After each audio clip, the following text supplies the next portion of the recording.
Hola, soy Kaiser y aquí les traigo las penúltima parte del iceberg de asesinos seriales mexicanos. Espero y lo disfruten.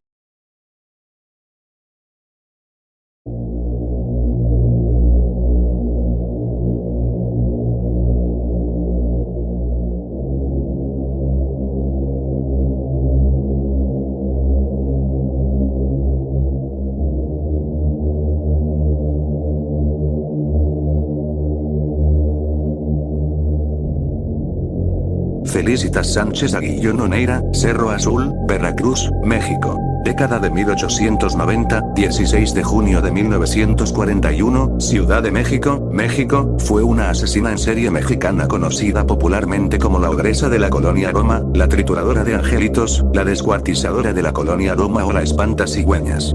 Responsable de un número indeterminado de infanticidios, se cree que fueron más de 50, durante la década de 1930, en un suburbio de la colonia Roma de la Ciudad de México, donde vivía en un edificio departamental. Fue una asesina organizada, hedonista y sedentaria que según su profesión se considera un ángel de la muerte, se graduó como enfermera y ejerció como partera. A la par de su labor como partera, sostenía un negocio ilícito practicando abortos y traficando con infantes. Pero estas actividades solo escondían la más aberrante y sanguinaria de sus aficiones, una carnicería humana, que Sánchez desató en contra de los pobres infantes que terminaban en sus manos. Primeros años, a finales del siglo XIX y principios del siglo XX, nace en una zona rural del estado de Veracruz, en el poblado de Cerro Azul, Felicitas Sánchez. Se desconocen los detalles de su infancia, lo poco que se sabe es que tuvo una relación tormentosa con su madre, dominada por el rechazo de esta última. Esto desencadenaría la psicopatología que marcaría su futuro modus operandi.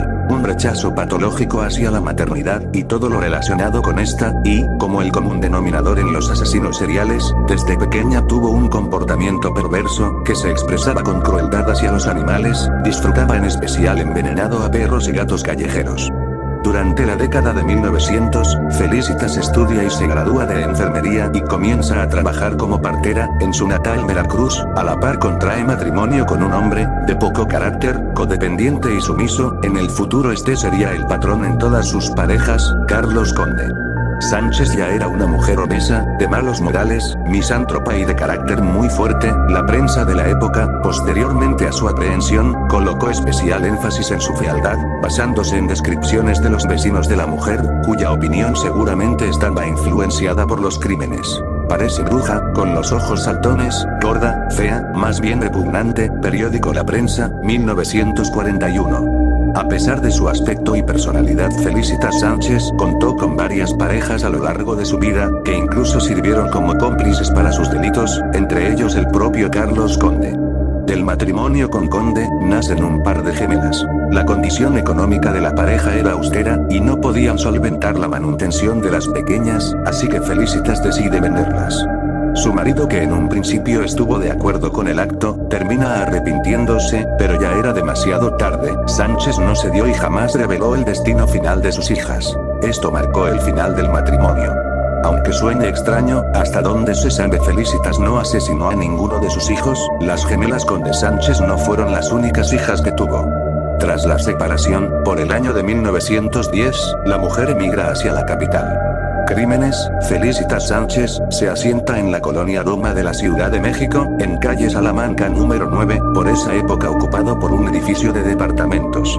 Le renta una habitación a una mujer que ocupaba un departamento en el tercer piso del edificio. Su nueva casera y compañera de departamento laboraba todo el día y solo iba al departamento para dormir, lo cual dejaba a Felicitas el tiempo y el espacio para darle riendas sueltas a sus aberrantes prácticas. Sánchez Neira estableció un negocio atendiendo partos en el lugar. A su casera no le molestaba mientras el sitio estuviera limpio. En efecto, Felicitas atendía partos, pero pronto comenzó a destacar el hecho de que mujeres adineradas acudían a consulta con la mujer.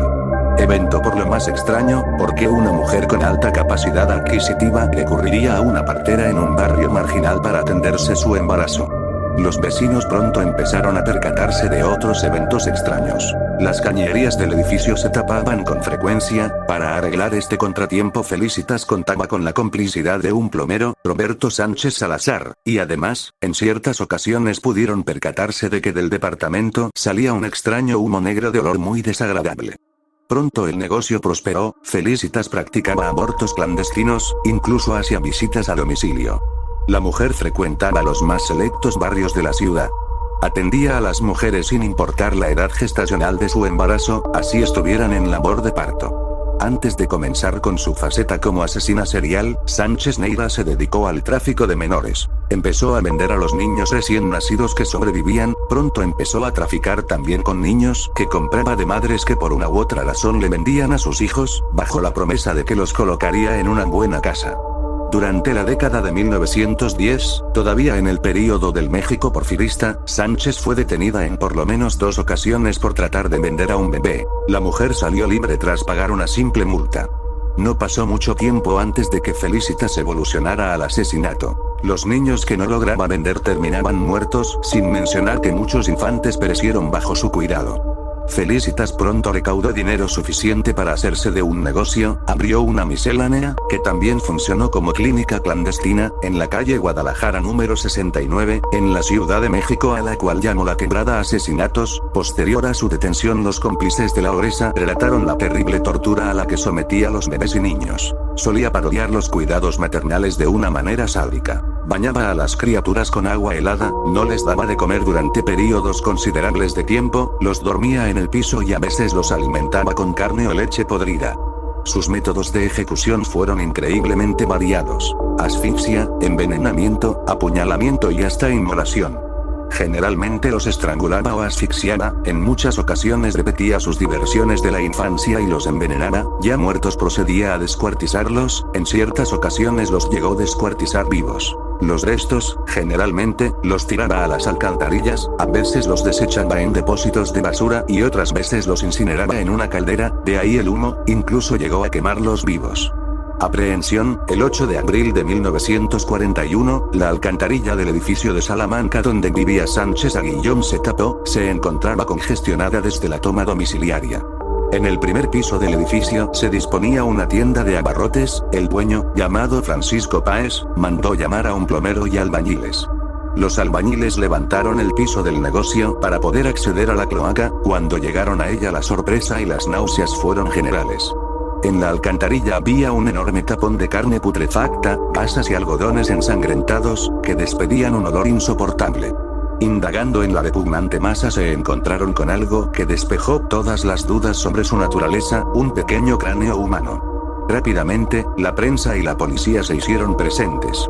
Las autoridades llamaron a la puerta de la principal y única sospechosa, Felicitas. Los atendió la casera, que no sabía nada, sin embargo los dejó pasar hasta la habitación de la mujer, a la cual ella nunca había entrado. Lo primero que salía a vista en el cuarto, era un altar con velas, agujas, ropa de bebé, un cráneo humano y una gran cantidad de fotografías de niños, trofeos. Es un comportamiento típico de los asesinos seriales el coleccionar recuerdos que se relacionan con su víctima. Ese mismo día se catea la miscelánea La Quebrada. Felicitas no se encontraba ahí, se había dado a la fuga. En esa época no existía la noción de asesino en serie, pero el infanticidio era y siempre ha sido un crimen altamente condenado.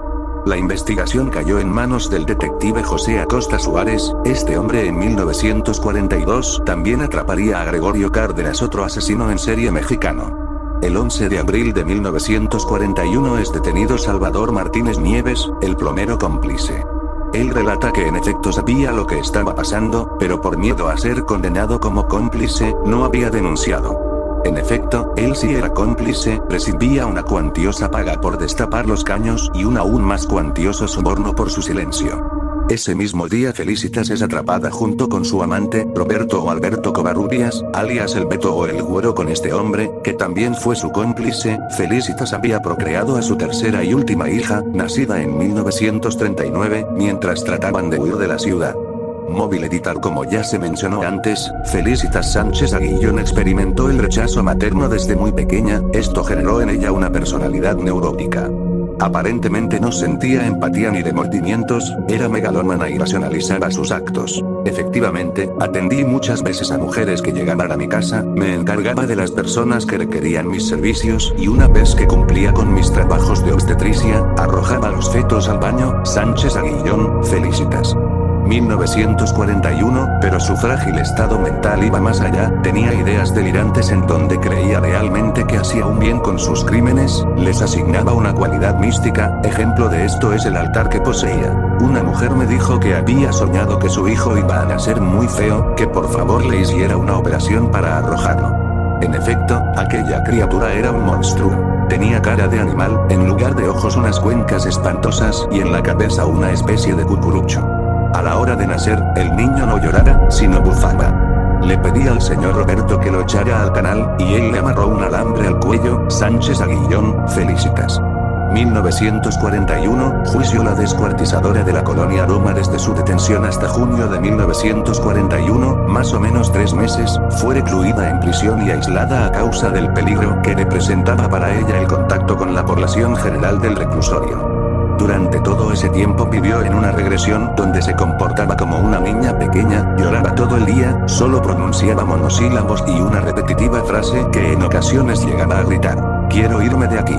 Incluso tuvo berrinches, se tiraba al piso, pataleaba, gritaba y era necesario arrastrarla para trasladarla de un lugar a otro. La amenaza del abogado de la mujer era clara, iban a revelar la lista de clientes si con ella era posible aminorar su condena.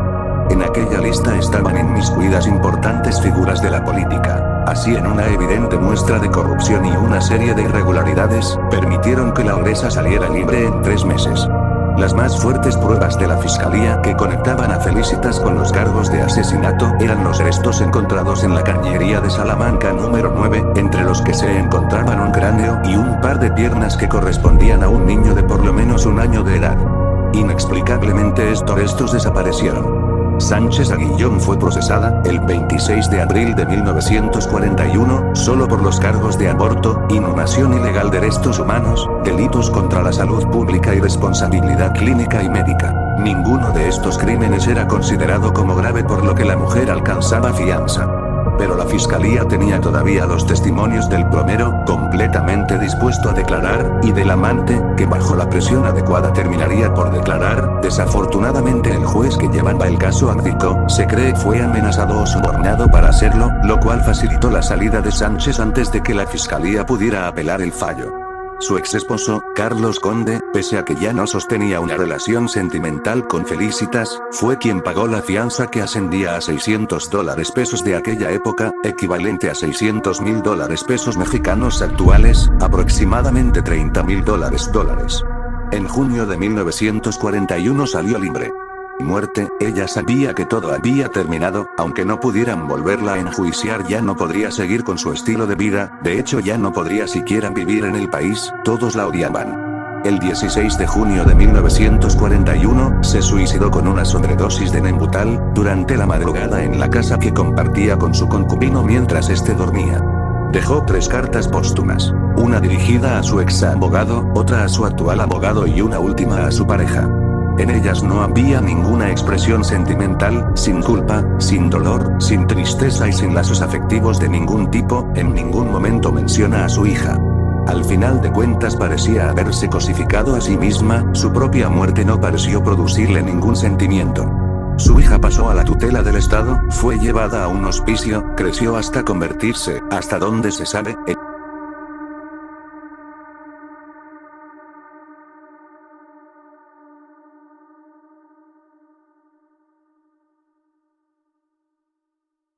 La Casa de los Lamentos es una construcción histórica ubicada en la ciudad de Guanajuato, México. La edificación data del siglo XIX y XX. Durante las décadas de 1890 y 1900, fue escenario de los crímenes de Tadeo Fulgencio Mejía, un asesino serial mexicano, organizado, sedentario y visionario, motivado por la idea delirante de contactar desde el más allá a su esposa fallecida. La leyenda cuenta que la mansión es sede de múltiples fenómenos paranormales.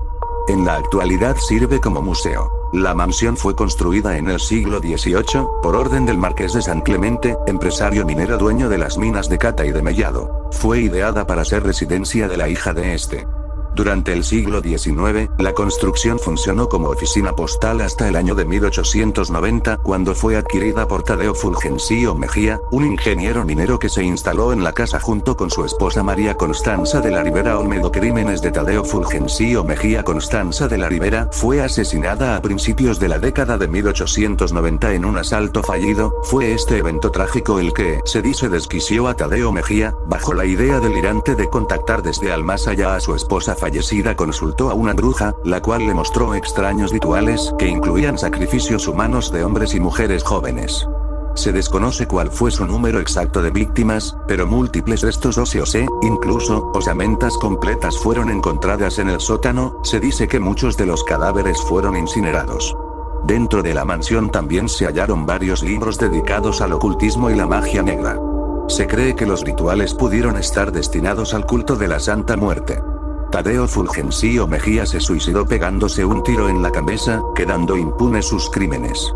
Leyenda se dice que la casa es sitio de múltiples fenómenos paranormales. De hecho toma su nombre debido a que supuestamente es común escuchar dentro de la casa ruidos de lamentos y gritos. Los actuales propietarios relatan que es posible escuchar también el sonido de tacones. En 2011, se efectuó en el programa televisivo Extranormal un reportaje de la mansión, en donde supuestamente se lograron captar múltiples psicofonías y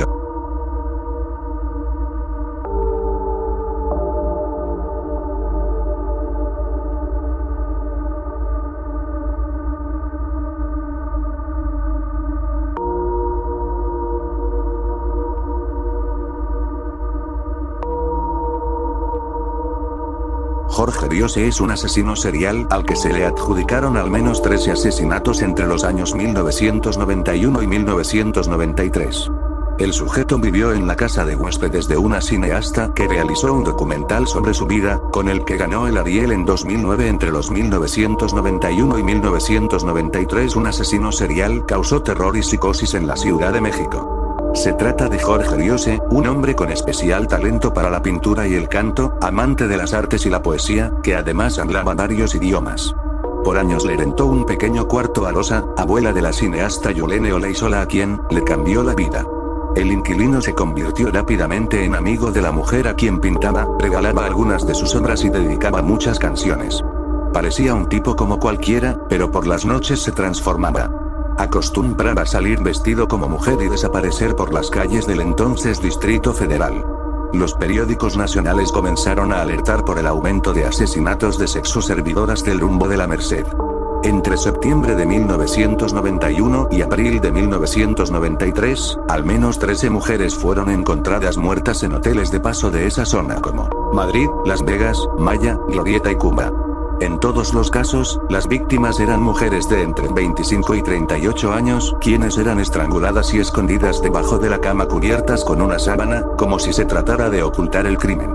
Lo más tenebroso del caso era que utilizaba los labiales de las víctimas para dejar mensajes en los espejos de la habitación, a modo de amenaza. Volveré. LMP era uno de los mensajes recurrentes encontrados en la escena del crimen, sin que nadie sospechara quién era el autor de los asesinatos. La presión social para localizar al culpable aumentaba día a día, así como la incapacidad de la policía capitalina para atraparlo. Sin embargo, el 7 de abril de 1993, ocurrió el último crimen contra una sexoservidora que revelaría al asesino serial. El motel Mexicali fue escenario del homicidio, pero esta vez fue mucho más cruel que todos los anteriores, pues el asesino abrió el pecho de su víctima, le sacó el corazón y pintó una estrella de 5 picos con símbolos extraños que nadie comprendía. La policía capitalina detuvo y presentó al lavacoches, identificado como Jorge Enrique Martínez, como el autor de los crímenes. Ante los medios, confesó, con lágrimas en los ojos y el cuerpo lleno de moretones, como si hubiera sido torturado, que él era el asesino serial que había cometido los crímenes en hoteles de la Merced. El caso parecía cerrado. Daba la impresión de que Jorge Riose se habría librado de sus crímenes y el lavacoches pagaría por ellos. Sin embargo, el 9 de abril de 1993 la verdad salió a la luz. Una prostituta había logrado escapar de las garras de un hombre que intentó hacerle daño y a gritos atrajo la atención de la policía. Inició una persecución durante la cual logró herir de bala al sospechoso. El operativo policial concluyó en el cruce de las calles Shakespeare y Víctor Hugo, en la colonia Anzures del entonces Distrito Federal, en donde el hombre se había refugiado en el cuarto de azotea que rentaba, y en el cual había iniciado un incendio intentando quemar todas evidencias que lo incriminaban como el asesino serial de sexoservidoras de la Merced. Tras la llegada de los bomberos, quienes extinguieron las llamas, los policías encontraron en el piso inconsciente a Jorge por las graves quemaduras que había sufrido y por la herida de bala. En la pared del cuarto estaba escrita con pintura roja la leyenda "No soy homosexual". En el piso estaban regados recortes de periódicos que daban cuenta de los asesinatos de sexoservidoras, varias identificaciones y ropa de mujer, listones y cabello.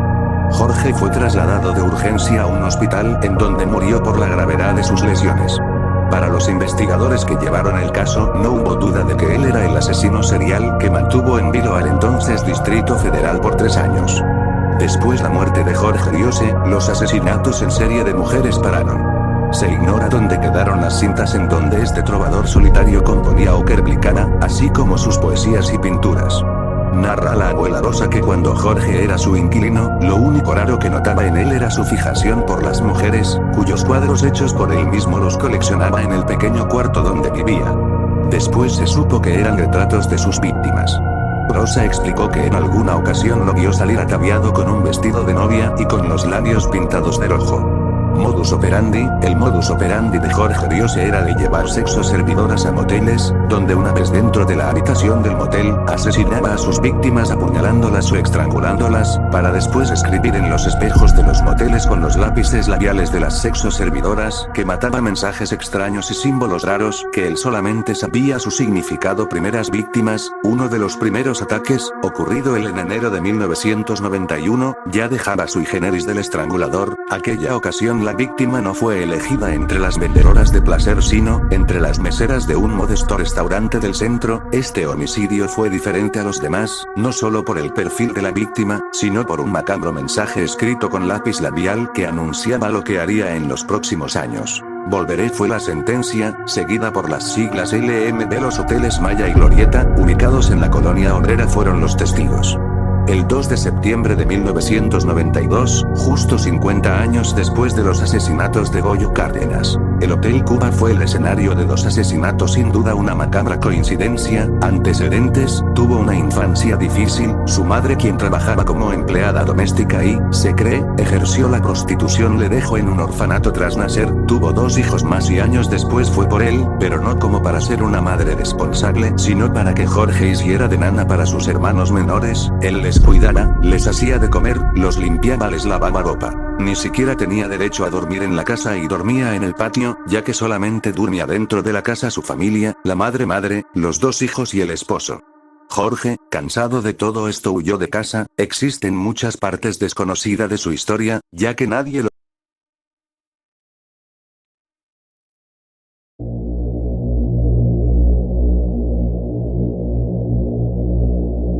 Agustín Salas de Valle, nacido en 1964, en la Ciudad de México, fue un supuesto asesino en serie. Se cree que asesinó a más de 20 mujeres en la zona centro de la Ciudad de México, entre 1989 y 1993, aunque solo se le condenó por uno de estos homicidios. Mediáticamente, fue conocido por los sobrenombres de Jack, el estrangulador de mujeres, y el matameactrices. Modus operandi: interceptaba a sus víctimas en las calles, todas ellas mujeres, de entre 20 y 40 años de edad, en su mayoría sexoservidoras, las conducía a hoteles de la zona centro de la Ciudad de México. Alquilaba una habitación. Ya estando instalados dentro de esta, amenazaba a las mujeres golpeándolas, para posteriormente violarlas. Finalmente, las asesinaba, principalmente, por estrangulación con objetos improvisados que se encontraran en la habitación: prendas del asesino, prendas de la propia víctima, cordones de las cortinas, cables de los electrodomésticos, etc. Aunque en ocasiones las apuñalaba. Dejaba abandonados los cuerpos en la habitación, semidesnudas, generalmente las envolvía en las colchas y las ocultaba bajo la cama. En ocasiones dejó mensajes escritos en espejos y muros de la habitación. Caso sin resolver: a finales de 1989, aparece en el Hotel Magnolia, de la calle Magnolia, Colonia Guerrero, Ciudad de México, el cadáver de una mujer estrangulada. Este crimen fue considerado un hecho aislado, pero en poco tiempo, a comienzos de 1990, aparece una segunda mujer muerta en condiciones muy similares, y le siguieron otras dos en septiembre de ese mismo año. Era evidente la relación entre los crímenes, la línea ascendente en la violencia que describían los asesinatos, el asesino evolucionara, y el carácter episódico de estos. Se comenzó a hablar de un asesino en serie. Los crímenes continuaron sucesivamente hasta 1993, cuando Salas del Valle fue detenido por el homicidio de una sexoservidora. Posterior a su arresto, los homicidios cesaron, por lo que se convirtió en el principal sospechoso de todos los casos. Pero jamás se le pudo comprobar su responsabilidad en los crímenes. En total 27 casos de los 30 atribuidos a Jack, el estrangulador, jamás fueron resueltos y pasaron a ser parte del archivo muerto de la policía. Además, varios detalles hacían creer firmemente a las autoridades que se trataba de más de un asesino en serie y o varios imitadores. 1989. Una víctima, la primera, en la colonia Guerrero. 1990. 9 víctimas en hoteles de la Merced, Iztapalapa y Anáhuac. Aquí destacó el homicidio de una sexoservidora, encontrada el 1 de diciembre en Iztapalapa. Hasta este punto los crímenes habían descrito una línea ascendente en la violencia de los crímenes. Comenzaron siendo simplemente golpeadas, violadas y estranguladas, luego comenzó a apuñalarlas y cortarlas, y finalmente en el caso del 1 de diciembre, la mujer fue mutilada, se le cercenaron las manos y los pies. Posterior a estos 9 crímenes, el de 1989 y los 8 de 1990, que se superaban en sadismo cada uno respecto al anterior, se dio el último asesinato de 1990, el 23 de diciembre. Que rompió con el patrón, algo extremadamente atípico en un asesino en serie. El crimen se asemejaba más al primero, que a su antecesor, la mujer del 1 de diciembre. La mujer solo había sido violada y estrangulada, el cuerpo había sido envuelta en las colchas y ocultado bajo la cama. Curiosamente, siguiendo la descripción dada de los crímenes en los medios de comunicación. Esto hizo pensar en la existencia de un copycat, asesino imitador. 1991. 5 víctimas en las colonias Obrera, Moctezuma y Anáhuac. La línea de evolución del asesino era zigzagueante, entre crímenes muy violentos y otros que no lo eran tanto. Esto hacía evidente la existencia de más de un asesino, no relacionados entre sí. El 5 de enero, con la primera víctima del año, el asesino hizo un cambio en la ejecución de su crimen. Escribió con lápiz labial en uno de los espejos de la habitación, las siglas LMP. El asesino nunca antes se había mostrado interesado en dar un mensaje, era completamente hedonista, el afán de protagonismo y de ser identificado como asesino en serie, en especial, en uno que ha sido mediatizado, son rasgos característicos, mas no exclusivos, de los copycats o asesinos imitadores. Claro que esto jamás se comprobó. 1992. 9 víctimas. El 2 de septiembre. Con la 6ª víctima del año, el perpetrador volvió a dejar un mensaje, nuevamente escribió con pintalabios, en un espejo de la habitación, ahora la leyenda, volveré. 1993. 3 víctimas, sin incluir, claro, el homicidio que se comprobó fue perpetrado por Salas. Que sí fue resuelto. Sospechosos, antes de la aprehensión de Agustín Salas, la policía detuvo a varios hombres que consideró eran el estrangulador. El primero se llamaba Jaime Mesa Roque, detenido el 14 de diciembre de 1990, después del homicidio de la 9ª víctima tras golpear a una prostituta, pero jamás se comprobó su participación en los crímenes. Además, estando preso, el estrangulador de mujeres siguió atacando. Solo fue procesado por la agresión física infligida a Rocío Pérez Hernández el 9 de septiembre de 1992, la sexoservidora Raquel Cisneros fue asesinada al estilo del Matameretrices al haber sido violada y estrangulada con el tirante de su bolso. En un principio el crimen se le atribuyó al asesino serial, pero en esta ocasión el asesino se comportó de manera inexperta, pues dejó que mucha gente lo viera entrar al hotel con la víctima y salir solo, dejando huellas digitales y muestras de ADN por toda la habitación y en el cuerpo de la víctima. Resultó evidente no ser obra de Jack, el estrangulador. El 25 de septiembre fue detenido José Luis Ornelas Angulo, 16 días después del crimen, quien fue condenado por este homicidio. El 10 de octubre de 1992 fue hallado el cuerpo de Marta Martínez García, sexoservidora de 25 años de edad. Al igual que en el caso de Ornelas, el asesino cometió errores de novato. La escena del crimen era una copia del primer asesinato del estrangulador de mujeres. Se llevó a cabo en el mismo hotel Magnolia, imitando los detalles del asesinato original. Además, ese mismo día otra mujer fue asesinada, pero con los detalles refinados y violentos realmente atribuibles al estrangulador. 13 días después, el 23 de octubre, José Enrique Martínez Morales declaró ser el estrangulador de mujeres, pero por más que intentó demostrarlo no pudo, ya que solo conocía los detalles de los crímenes dados por los medios de comunicación. Era un simple imitador ansioso de reconocimiento y fue condenado solamente el homicidio mencionado. El 14 de abril de 1993, Filadelfo Miranda Rivera fue detenido por tratar de estrangular a una prostituta, pero tenía coartadas comprobables para la mayoría de los delitos perpetrados por el estrangulador, y no se pudo comprobar que hubiera tenido alguna relación con el resto. Solo fue condenado por intento de homicidio. Detención de Agustín Salas. El 6 de abril de 1993 fue encontrado en un hotel, el cadáver de una sexoservidora. Los detalles de la escena eran espeluznantes. La mujer fue brutalmente golpeada y apuñalada, violada, y asesinada por estrangulación con una corbata, que posteriormente se comprobó pertenecía al asesino. Le extirparon el corazón con una precisión quirúrgica. Abandonó el cuerpo sobre la cama con las piernas y brazos extendidos, cubierto con cobijas. El perpetrador dibujó un pentagrama adscrito en un círculo, junto con las siglas CO y varios garabatos.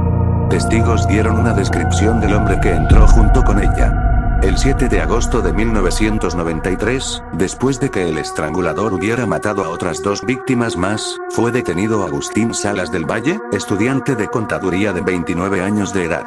Testimonios que afirmaban su entrada junto con la mujer al hotel y su posterior salida solo, además de los exámenes forenses, hundieron a Salas, quien terminó por aceptar su culpa. Jamás confesó, ni se le pudo comprobar su relación con algún otro de los asesinatos, pero el crimen de abril 6, homicidio que reunió varios agravantes, fue suficiente para condenar a Salas a 50 años de prisión. Posterior a su detención,